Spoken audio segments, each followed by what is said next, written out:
Welcome to all of you at the Big Munch part of knowledge. हम doctor B S Mishra आप सभी दर्शकों का इस ज्ञानांश वेब मंच पे स्वागत करते हैं। हम इस मंच पे ज्ञान संवर्धन के लिए maximization of intelligency related subject related like that organizational behaviour, industrial relation and human resource management including the different types industrial legislation related materials produce करेंगे, जिसमें आप लोगों से उम्मीद करते हैं कि आप अपने क्वेश्चन को हमारे वेब मंच पे शेयर करें, जिससे हम आपके इन प्रश्नों का उत्तर दे सकें और आपके इंटेलिजेंसी को, नॉलेज को बढ़ा सकें। You know that part of knowledge refers to part. Number one part, ज्ञान का संवर्धन के स्वरूप में जब हम इस चीज को देखते हैं, वहाँ ये समझते हैं कि हर अंश एक अंश है, पूरा कभी ज्ञान का स्वरूप शाश्वत रूप में किसी व्यक्ति के पास नहीं उपलब्ध हो सकता है। Systemization and idealism of the knowledge is refers to the maximum and apexism of the human being. Now, knowledge refers to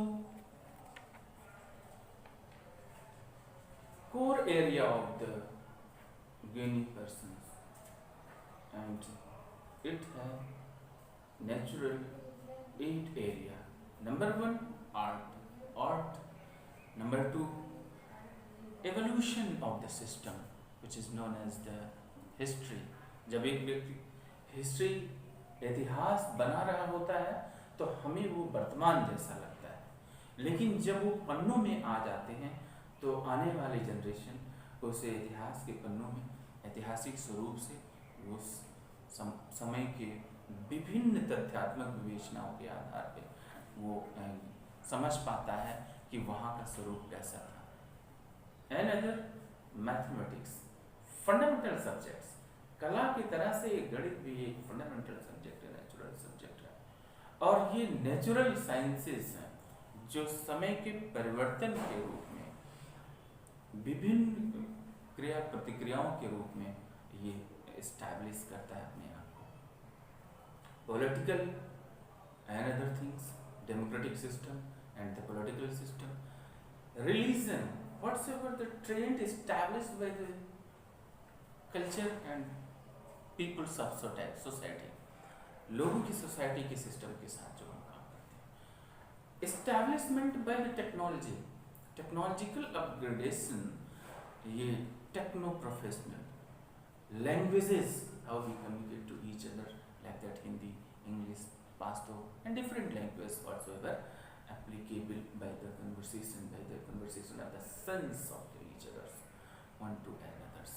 So हम एपिस्टेमोलॉजिकली आपको नॉलेज के साथ में उसके थ्योरेटिकल सिस्टम जो इंस्टीट्यूशनल फिनोमेना के अंदर, उसके प्रैक्टिकल एक्सपोजर कैसे हम उसको यूज कर रहे हैं, यूज करने में उसमें मेरिट डिमेरिट्स क्या हैं, क्या क्या हम डेवलप करके इम्प्रूव करके एक नया सिस्टम ऑप्ट कर लें जो हमारे लिए बेनिफिशियल हो। उसके सेंस ऑफ अंडरस्टैंडिंग में हम सब्जेक्ट के साथ में अपने स्किल को, अपने एक्सपोजर्स को समझ कैसे पा रहे हैं, अपने आइडियोलॉजी को कैसे उसमें ऐड कर पा रहे हैं। जैसे एक प्रोफेसर, एक कॉलेज के टीचर्स, एक एलिमेंट्री टीचर्स, वो आपको एक सिस्टम बता देते हैं और उस सिस्टम को आप लर्न करते हैं। Like that the elementary education में सिस्टम के थ्रू आपने A to Z तक एक टीचर ने, एक मैम ने आपको बता दिया और आपने उसे लर्न दिया, इसमें आपका कंट्रीब्यूशन कुछ नहीं है। जब आप प्रोफेशनल सिस्टम में जाते हैं, वहाँ आपका जो ज्ञान है वो आपके द्वारा जो अर्जित किया गया है वो आपके उपयोग में आएगा, वो आपके स्किल को डेवलप करेगा। प्रोफेशनल डेवलपमेंट में अगर एक प्रोफेसर एक लेक्चर आपको दे रहे हैं तो वो आप अंडरस्टैंड कैसे कर पा रहे हैं, कितना परसेंटेज अंडरस्टैंड करेंगे और उसमें आपके ज्ञान का कंट्रीब्यूशन क्या होगा, ये आपको देखना है। Understanding through maximization of the skill.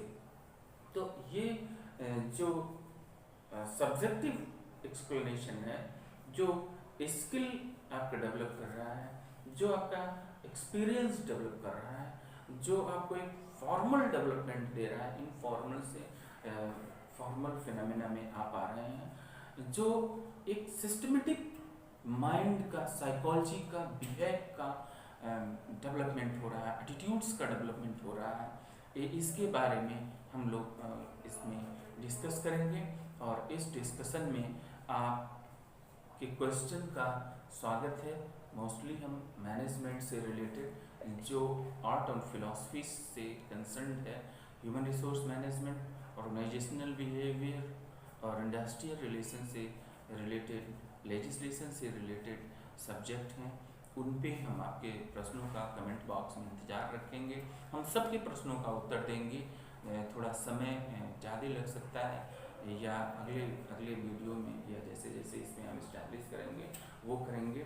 और इसमें हम नेक्स्ट टर्म पे इस चीज़ को कैसे इस्टेब्लिश करेंगे वो हम आपको बताएंगे। तो कमिंग वीडियो में हम ऑर्गेनाइजेशनल बिहेवियर से related human psychology, attitudes, psychomental states, stress and different types an number of points पे हम आपसे डिस्कस करेंगे। और इस डिस्कशन में कंप्लीट एलेबोरेशन, इंस्टीट्यूशनल एलेबोरेशंस करेंगे, जिससे आप स्टेटस ऑफ आइडियलिज्म और स्टेटस ऑफ रियलिज्म के साथ में अपने आप को, खुद को डिफरेंशिएट कर पाएंगे। देखिए, इसमें डिफरेंट टाइप्स की इंटेलिजेंसी है। 69% से लेके 140% तक की इंटेलिजेंसी है। कुछ लोग कोई चीज़ काम करते हैं, उसमें उनका इंटरेस्ट डैमेज हो जाता है, वो उसका मन नहीं कर रहा है। कुछ लोग करते हैं, वो सक्सेस नहीं हुए, इसलिए उनका माइंड डैमेज हो गया, क्योंकि लैकनेस ऑफ इंटेलिजेंसी है। कुछ लोगों को चीज़ें समझ में नहीं आती हैं, इसलिए उस काम को वो नहीं कर पाते हैं।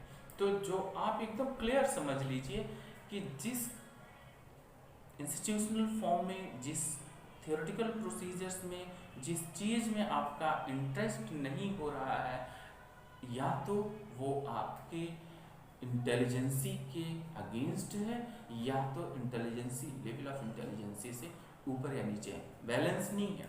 तो अगर आपकी इंटेलिजेंसी कम है, आप इस वीडियो को नहीं देख सकते हैं, आप बहुत सारी चीज़ों को काम करना शुरू करते हैं, आप नहीं कर पाते हैं।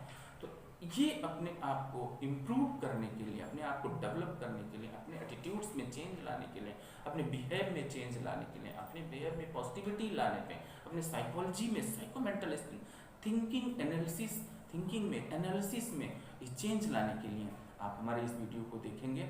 और हम उम्मीद करते हैं कि आपके बिहेव में, आपके सब्जेक्ट नॉलेज में, आपके एटीट्यूड्स में, आपके साइकोमेंटल स्टेटस में, आपके एनालिसिस करने की कैपेसिटी में इम्प्रूवमेंट होगा, जो आपके एग्ज़ाम में, कम्पिटिटिव एग्ज़ाम में आपको सहायता करेगा। जब आप डिप्रेस होते हैं तो आपकी कैपेसिटी कैसे मिनिमाइज होती है, इन सारी चीज़ों पे हम डिस्कस करेंगे।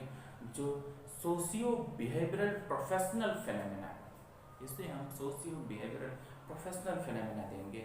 सो improve yourself, win the